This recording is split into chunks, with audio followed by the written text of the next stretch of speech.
Good morning, you're watching Hornbill TV's Morning Pulse. Chief Election Commissioner Gyanish Kumar has clarified that the summary revision of electoral rolls in Bihar was conducted in a transparent manner. He stated that the Supreme Court had directed the inclusion of the Aadhaar card as the 12th document for voter identification, but emphasized that it does not serve as proof of citizenship. Quoting Section 9 of the Aadhaar Act, he said the Aadhaar card is neither proof of citizenship nor domicile, and several Supreme Court judgments before 2023 had also established that it cannot be considered proof of date of birth. Singh NDTV से sir, एक पहला सवाल ये था, जब आप लोग commission गया वहाँ पे आपने इंडिविजुअली पॉलिटिकल पार्टी से मीटिंग की, क्या किसी भी पार्टी ने आपके सामने एसआईआर पर अपनी चिंताएं व्यक्त की after publication of electoral roll जो फाइनल पब्लिश हुआ उसके बाद भी? क्या किसी ने ऑब्जेक्शन रेज किया? और दूसरा सर, इसी में जुड़ा हुआ था कि आधार कार्ड को 12वां दस्तावेज जब सुप्रीम कोर्ट ने बोला उसके बाद से क्या इलेक्शन कमीशन को ये डेटा दे सकता है कि कितने इलेक्टर्स का इंक्लूजन सिर्फ आधार के बेसिस पे हुआ है? ठीक, ये बात सच है कि अब बिहार के जो चुनाव हैं उनकी फेजेस कम होते होते 2 हो गई। इसके कई कारण हैं। मतदाताओं की जागरूकता, सीएपीएफ की अवेलेबिलिटी, लॉ एंड ऑर्डर का असेसमेंट और चुनाव आयोग और उसके कर्मियों की कार्यक्षमता में बढ़ोतरी, ये सारे फैक्टर्स देखते हुए 2 फेज में चुनाव कराना उचित भी लगा और ये भी लगा कि इससे चुनाव कराने में भी सबको सरलता होगी। जहां तक चुनाव आयोग और मतदाताओं के बीच का संबंध है, मतदाताओं को चुनाव आयोग पर पूरा भरोसा है। 7.5 करोड़ 42 लाख बिहार के मतदाता चुनाव आयोग के साथ खड़े हुए हैं और चुनाव आयोग को भी मतदाताओं पर पूर्ण भरोसा है कि वो इस चुनाव को सफल बनाएंगे।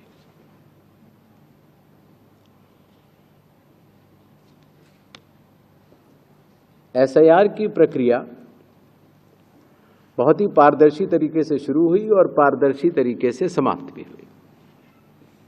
बीच में कुछ धारणाएं बनती चली गई और जो धारणाएं बनती चली गई वो लोगों को जब उसकी सत्यावस्था का पता लगा तो सब लोग चुनाव आयोग से जुड़ते चले गए। और जैसा मैंने अभी कहा, 7 करोड़ 42 लाख बिहार के मतदाता चुनाव आयोग के साथ खड़े हैं और चुनाव आयोग भी उनके साथ कंधे से कंधा मिलाकर खड़ा है। आधार कार्ड की जो बात है, माननीय सुप्रीम कोर्ट ने निर्देश दिए कि आधार कार्ड 12वें डॉक्यूमेंट के रूप में लिया जाएगा, लेकिन वो नागरिकता का प्रमाण नहीं होगा। सेक्शन 9 आधार एक्ट का ये कहता है कि आधार कार्ड न तो नागरिकता का प्रमाण है, न जहां आप रहते हैं उसका प्रमाण है। 2023 से पहले कई सुप्रीम कोर्ट के जजमेंट्स आए जिसमें यह निर्णय दिया गया कि आधार कार्ड डेट ऑफ बर्थ का प्रमाण भी नहीं है। अर्थात कुल मिला के अगर देखें तो सुप्रीम कोर्ट के डिसीजंस के अनुसार, आधार एक्ट के अनुसार, आधार डेट ऑफ बर्थ का प्रमाण नहीं है। जहां आप रहते हैं डोमिसाइल, उसका प्रमाण नहीं है और सिटीजनशिप का प्रमाण नहीं है।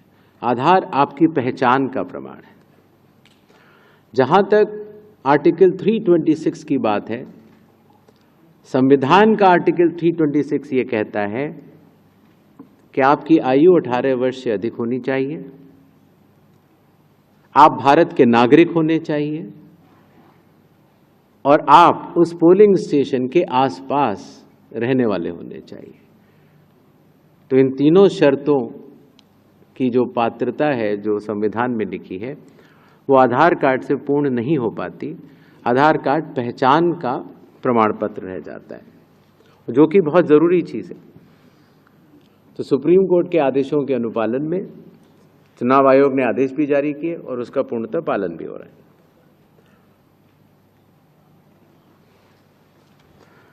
Hours after the ECI announced the dates for Bihar Assembly elections on Monday, RJD leader Tejasvi Yadav said with him, every Bihari will be CM. That is the change maker. He stated that 14 November will be written in golden letters in history, claiming that Bihar people want change. And Mahagathbandhan, the RJD leader, said, for 20 years, Nitish Kumar's government has given crime, corruption, bureaucracy, tyranny and scam.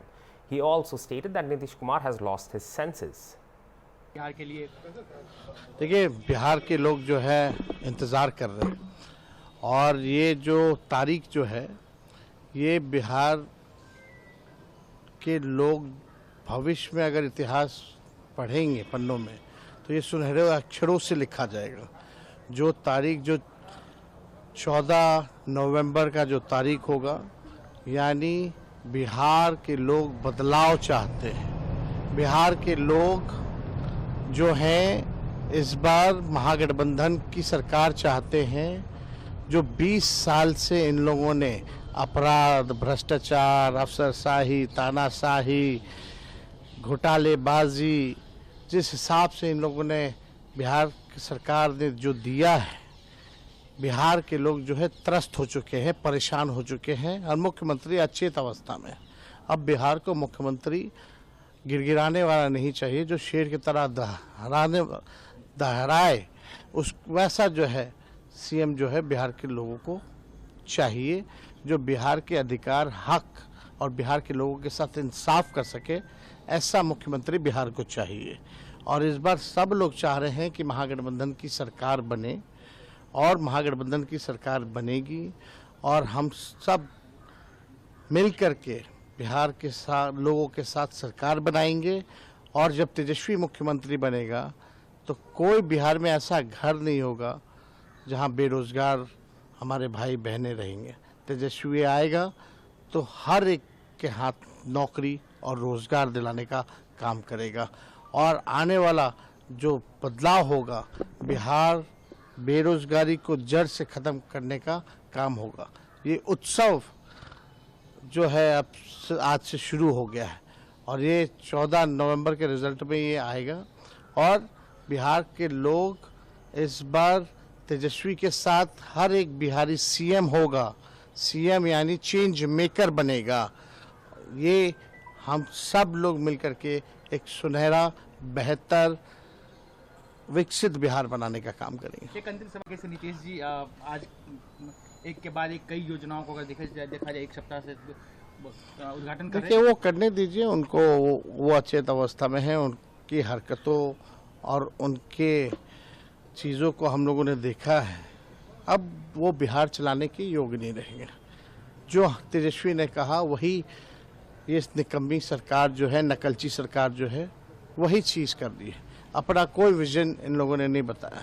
Bihar के लोग कह रहे हैं Modi ji factory लगवाएंगे गुजरात में और victory चाहिए बिहार में, ये हरगिज़ नहीं होगा। तो तेजस्वी की सरकार आ रही है इस बार महागठबंधन की सरकार बनेगी और हर एक बिहारी सीएम होगा, यानी चेंज मेकर होगा। Dr. Praveen Soni, a senior pediatrician from Chhindwara, Madhya Pradesh, has been arrested in connection with 16 deaths allegedly linked to contaminated cold riff cough syrup. According to reports, the doctor also runs a private clinic in Parasiya town. He was arrested on Saturday night by the local police. The arrest followed an FIR lodged by local block medical officer Dr. Ankit Salam. The FIR names both Dr. Soni and the syrups manufacturer based in Kanchipuram, Tamil Nadu among the accused. Two other doctors, Dr. Amit Thakur and Dr. Aman Siddiqui, have also been mentioned in the 7-page FIR registered at Parasiya police station. Dr. Soni, known to be one of the most prominent pediatricians, has been suspended from his government post with immediate effect following orders from Madhya Pradesh Chief Minister Dr. Mohan Yadav. Just days ago, Dr. Soni had reportedly defended his actions, stating that he had been in medical practice for over 35 years and had prescribed the same cough syrup for nearly a decade. SP Ajay Pandey said on the basis of the BMO report, a case was filed under the 105 BNS, 276 BNS and 27A Drug and Cosmetic Act. Dr. Praveen Soni treated the maximum number of children in this matter. He had prescribed Holdriff. Based on this, he has been named and accused in this case. The manufacturing company, Sri San Pharmaceuticals of Tamil Nadu, has also been named a prime accused in the case. The doctor is in police custody. जी, जैसा कि आपको विदित होगा कि कुछ दिन पहले छिंदवाड़ा के परासिया सब डिवीज़न में बच्चों की असामयिक मौत का कुछ घटनाएं सामने आई थी जिसमें कि इनिशियली बच्चों को खांसी सर्दी बुखार की शिकायत होती थी और फाइनली किडनी पे उसका असर होता था और वो रीनल फेलियर की तरफ चले जाते थे, उससे उनकी डेथ हुई है। इस संबंध में जो बच्चों के जो ट्रीटमेंट हुए हैं और जिन डॉक्टरों के द्वारा उनका इलाज किया गया है, उनकी एक जांच जो है की गई थी और जो ड्रग्स जो दिए गए थे उसके लैब टेस्ट भी कराए गए थे और उससे ये जानकारी प्राप्त हुई। भोपाल से जो लैब रिपोर्ट आई हैं उसमें भी ये मालूम पड़ा कि इसमें जो कंपाउंड होता है डाइथाइल ग्लाइकॉल, वो परमिसिबल लिमिट से जो है वो बहुत ज़्यादा था और इस वजह से जो है बच्चों की जो है मृत्यु हुई है। और रिपोर्ट प्राप्त होने के बाद बीएमओ की रिपोर्ट पे से एक मुकदमा कायम किया गया है थाना परासिया में, जो कि धारा 105 BNS 276 BNS और 27A drug and cosmetic act के तहत जो पंजीबद्ध किया गया है। और फर्दर उसमें जो एक डॉक्टर है, डॉक्टर प्रवीण सोनी, क्योंकि उनके द्वारा मैक्सिमम बच्चों का जो इसमें इलाज किया गया था और उनके द्वारा जो ये ड्रग है, जो प्रतिबंधित जो ड्रग है कोल्ड्रिफ, इसको जो प्रिस्क्राइब किया गया था, तो उनके प्रिस्क्रिप्शन के आधार पर जो ट्रीटमेंट उन्होंने जो दिया है बच्चे के, उस आधार पर उनको भी इसमें आरोपी बनाया गया है। और इसके अतिरिक्त जो मैन्युफैक्चरिंग कंपनी है तमिलनाडु की श्रेसान फार्मास्यूटिकल्स, उनको भी जो इसमें जो है मुख्य रूप से आरोपी बनाया गया है। सर ये अभी हिरासत में डॉक्टर साहब कहाँ, डॉक्टर जो है कस्टडी में है, अभी पुलिस की कस्टडी में है जी। सर टीम गठित की गई है जी हाँ। इस संबंध में ये भी हम बताना चाहेंगे कि इसमें एक SIT का गठन IG जोन साहब के द्वारा किया गया है और वो टीम जो है तमिलनाडु भी जाएगी और इस संबंध में आगे जो भी विवेचना होगी वो विवेचना कार्य उसके द्वारा किया जाएगा। सर और दायरा बढ़ सकता है सर जांच का, और कोई आरोपी बढ़ सकते हैं? बिल्कुल, जो जैसा कि जांच अभी इसकी विवेचना इसकी प्रारंभ ही हुई है और जैसे तथ्य आते जाएंगे तो इसमें जो है उसको इनकॉर्पोरेट किया जाएगा। Meanwhile, the go-down of Kataria Pharmaceuticals distributor, the distributor of now banned Coldriff cough syrup, has been sealed by District Administration and Health Department amid deaths of children. Drug Inspector Praveen Patel said the stock of Coldriff cough syrup was frozen immediately and samples were sent for testing. As per the report received, the syrup has been found substandard. So the action was stepped up and seizures were made. जी जी पहले आए थे दुकान, उस पर cold drip syrup पर शंका थी कि उसकी वजह से बच्चों की मौत हो रही, तो तुरंत ही दवाओं का स्टॉक फ्रीज कर दिया गया था और सैंपल जांच के लिए भेजे गए थे। सैंपल की जो रिपोर्ट आई उसमें दवा अमानक पाई गई है, तो इसकी वजह से आज उसको कार्रवाई को आगे बढ़ाया गया और सीज किया गया है। पिछली बार आप फ्रीज करके गए थे 50 बॉटल्स, उसका क्या? 50 बॉटल फ्रीज करके गए थे। इनने 660 बॉटल मंगाई थी श्रीसन फार्मा चेन्नई से, तो 594 ऑलरेडी भेज चुके थे, जिसकी सूचना छिंदवाड़ा भेजी जा चुकी है और वहाँ कार्रवाई चल रही है। बाकी इनके पास जो 66 का स्टॉक था उसमें से 16 सैंपल जांच के लिए लिए गए थे, बाकी 50 इनके पास था, उसको फ्रीज कर दिया गया था। टेस्ट रिपोर्ट में किस तरह का पाया, अगर बता पाए? टेस्ट रिपोर्ट में अमानक एडल्ट्रेट पाई गई है, जिसमें डाइथिलीन ग्लाइकॉल की मिलावट पाई गई है। क्या नाम है आपका? Praveen Patel, drug inspector Jabalpur. A lawyer on Monday entered courtroom 1 of the Supreme Court of India and attempted to throw an object at the Chief Justice of India, B.R. Gavai, with the alleged intent to attack him. However, security personnel present at the scene intervened immediately and escorted him out. Presently, the attacker is being questioned by senior police officials, including the Deputy Commissioner of Police of New Delhi and the DCP of the Supreme Court. As per sources, the attacker, while being escorted out by the security personnel, said Hindustan will not tolerate insult to Sanatan. The attacker was in full uniform, wearing a proximity card, and was carrying a bag as well, along with a rolled up bundle of some papers, tweeted Advocate Anas Tanveer, who was present at the courtroom. According to Tanveer, the attacker apologized to Justice K. Vinod Chandran, who was sitting alongside the CJI, clarifying that the attempted attack was only meant for the CJI Gavai. Advocate Rohit Pandey, former secretary of the Supreme Court Bar Association, condemned the act and demanded action against the lawyer. घटना सामने आ रही है जिसमें कि ऐसी बात सामने आई है कि चीफ जस्टिस की कोर्ट में किसी आपी के बार के सदस्य ने सुप्रीम कोर्ट में जो SCBI में रजिस्टर्ड वकील ने हंगामा किया है और किसी बात को लेकर उनको आपत्ति थी, हंगामा किया है और उनको पुलिस ने डिटेन किया है। आप एक पूर्व पदाधिकारी रहे हैं यहाँ पे, क्या कहना चाहेंगे? देखिए, आज की जो घटना है बहुत ही दुखद घटना है कि एक कोर्ट में वो भी लॉयर ने अगर असॉल्ट किया है, करने का प्रयास किया है, तो एक हम इसकी कड़ी निंदा करते हैं। देखिए, हमारे बार के वो मेंबर हैं जो हमने अभी इंक्वायर किया और पता चला कि वो 2011 के मेंबर हैं, बट बहुत ही दुखद घटना इसलिए हम कह सकते हैं कि जो पता चला कि लॉर्ड विष्णु के मैटर्स में उसमें जो कमेंट आया था ऑनरेबल सीजीआई का, उसी पे ही उन्होंने ऐसा प्रयास किया है।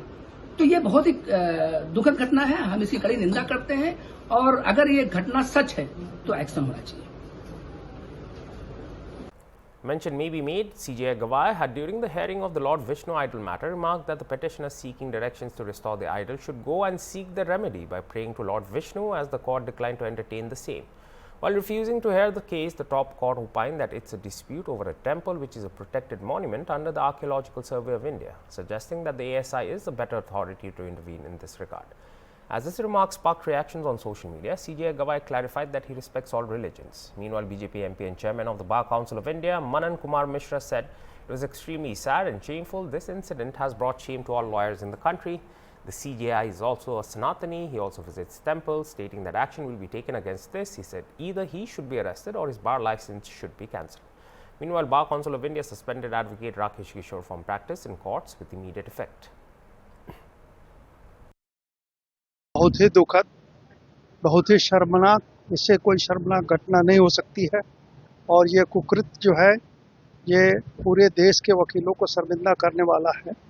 हम लोग इससे बहुत शर्मिंदा हैं। हमारे देखिए सीजेआई भी सनातनी है, वो भी मंदिरों में दर्शन करते हैं और वैसे आदमी, उतने महान आदमी के खिलाफ इस ढंग का कुकृत्य बहुत ही दुखद है और हम लोग इसके खिलाफ एक्शन लेंगे। Either he should be arrested, या तो उनको अरेस्ट होना चाहिए या फिर वो अरेस्ट हो या ना हो, उनको बाहर से वकालत से बाहर करेंगे। Makal Nidhi Mayam chief Kamal Hassan on Monday visited Karur to meet the families of the victims of the tragic stampede at TVK rally led by actor politician Vijay. Calling it time to apologize and time to accept mistakes, Hassan urged accountability in the wake of the incident. The September 27 stampede, which occurred during Vijay's rally for his newly formed Tamizaga Vetri Karakam, claimed 41 lives and left over 50 others injured, marking one of the worst political tragedies in recent times in India. He said the investigation into the incident is underway, and since the matter is sub judice, it would not be appropriate to comment further. Describing himself as a centrist and a citizen of Tamil Nadu, Hassan appealed for unity, saying, "Let's not take sides in this issue. If we must take sides, let's take the people's sides."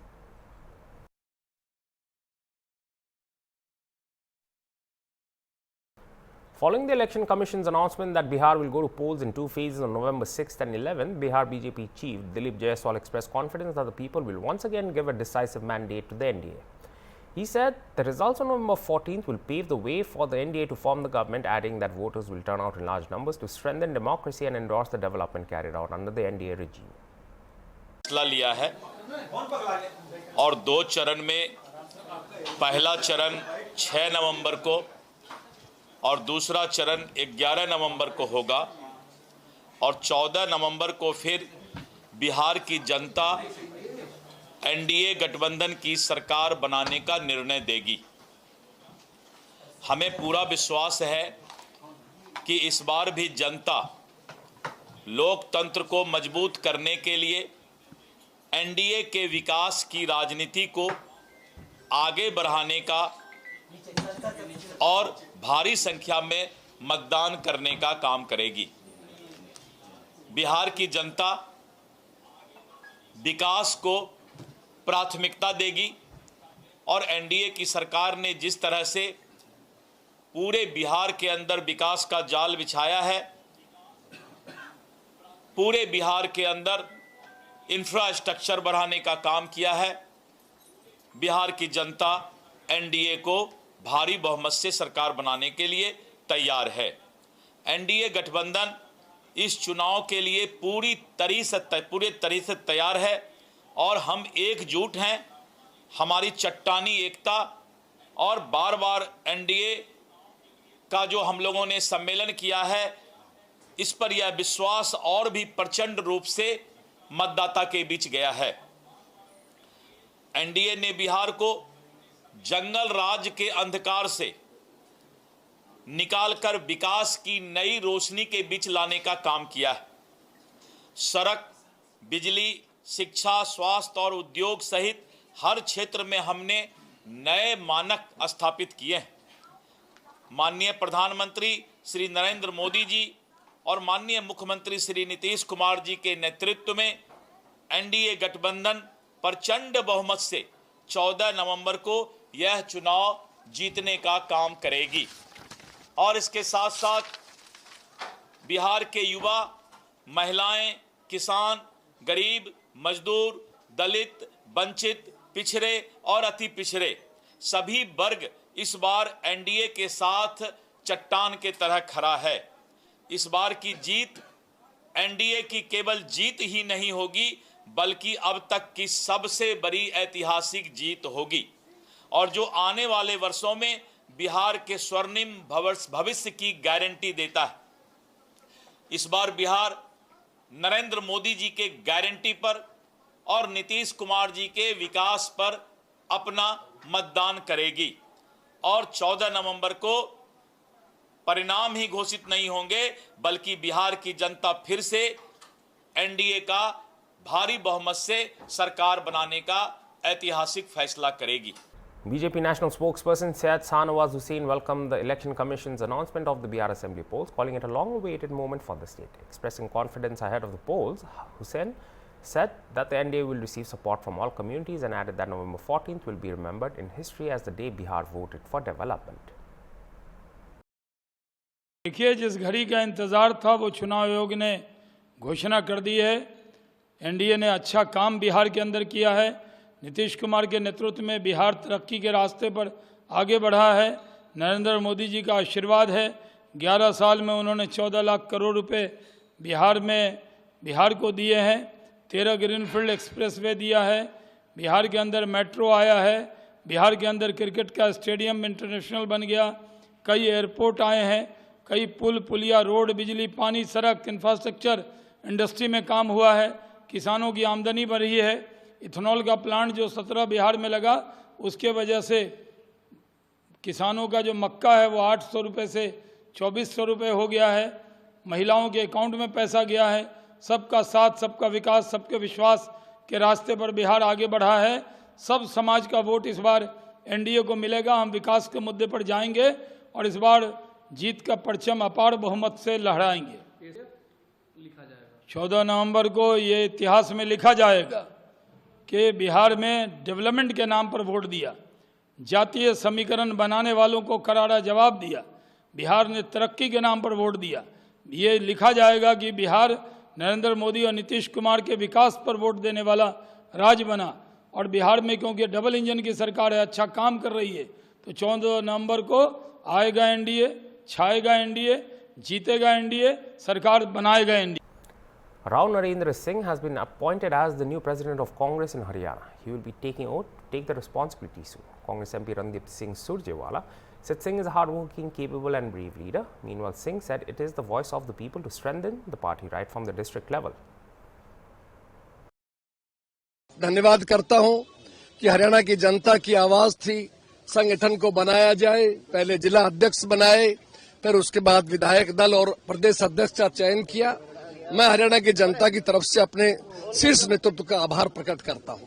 आज विधिवत रूप से आप सब लोगों के सामने पदभार ग्रहण करने का कार्यक्रम है। मैं उम्मीद करता हूं कि इसके बाद में विधिवत रूप से हम कांग्रेस पार्टी के लिए और मजबूती से कार्य करते हुए, पार्टी की नीतियों को जन जन तक पहुंचाते हुए, जो हमारा एजेंडा है पार्टी का, उसको पहुंचाएंगे लोगों के बीच में। और आज जिस तरह संविधान खतरे में है, लोकतंत्र खतरे में है, वोटों की चोरी की जा रही है, उन सब का जो हमारी पार्टी हाईकमान ने जो फैसला लिया है, जो हमारे नेता आदरणीय राहुल जी ने बिहार में अभी आपने देखा महागठबंधन के नेतृत्व के साथ में हजारों लाखों लोगों के साथ प्रदर्शन किया, उसी प्रकार का माहौल पूरे देश के अंदर बनेगा। और हम सब साथियों की मेहनत, कार्यकर्ताओं की मेहनत न केवल केंद्र में अपितु हरियाणा में भी कांग्रेस का परचम लहराएगी।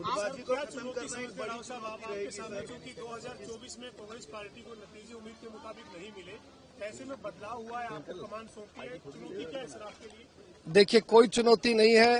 लोग मौजूदा शासन से, केंद्र व प्रदेश की भाजपा सरकार से दुखी है, परिवर्तन चाहते हैं। गरीब आदमी गरीब होता जा रहा है, पूंजीपति और बढ़ता जा रहा है। हमारा एससी वर्ग, बैकवर्ड वर्ग और हमारे नौजवान संख्या बढ़ती जा रही है। वो लोग बहुत दुखी है जो गरीब लोग हैं, छोटे व्यापारी दुखी हैं, किसान आपके सामने देखो मंडियों में क्या हालत हो रही है। किसान है परिवर्तन चाहते हैं, हर व्यक्ति कांग्रेस के संगठन बना है और अब मजबूती के साथ आप देखना हरियाणा में तेजी से कांग्रेस का काम करेगी, सबको साथ लेकर के चलेंगे और पूरी तरह से कांग्रेस एकजुट नजर आएगी। नहीं, कोई कांग्रेस में कोई गुटबाजी नहीं है, सब एक है और एक होके काम करेंगे और आप स्वयं देखेंगे जो व्यक्ति यहाँ होगा वो जरूर हाजिर होगा। बहुत बहुत धन्यवाद जी। हम कांग्रेस शीर्ष नेतृत्व का धन्यवाद करते हैं जिन्होंने हमें हरियाणा कांग्रेस को नेता विपक्ष के रूप में आदरणीय चौधरी भूपेंद्र सिंह हुड्डा जी को और प्रदेश अध्यक्ष के रूप में राव नरेंद्र जी को हमारे बीच में भेजा है। हमें पूरा विश्वास है कि हमारे दोनों नेताओं के नेतृत्व में सभी कांग्रेस जन कांग्रेस को मजबूत करने का काम करेंगे, कांग्रेस की विचारधारा को जन जन तक पहुंचाने का काम करेंगे और प्रदेश में एक सकारात्मक मजबूत विपक्ष की भूमिका कांग्रेस पार्टी के सभी लोगों के सहयोग से निभाई जाएगी। वोटर लिस्ट जारी हो गई है सर और हरियाणा से कांग्रेस के साथ ही राव नरेंद्र सिंह जी को कांग्रेस का अध्यक्ष नियुक्त किया गया है। राव नरेंद्र सिंह एक मेहनती, काबिल और जाबाज साथी हैं। उनको ये महत्वपूर्ण जिम्मेवारी श्री राहुल गांधी और श्री मल्लिकार्जुन खड़गे जी ने दी है। उनका बहुत बहुत स्वागत और बहुत ढेरों उनको शुभकामनाएं अपने इस कार्यकाल के लिए। तो अब इसी तरह सभी कांग्रेस के नेता एक मंच पर नजर आएंगे सर, जैसे आज मुझे विश्वास है। And that was all for this hour's bulletin. For more news and updates, stay tuned to Hornbill TV. Goodbye.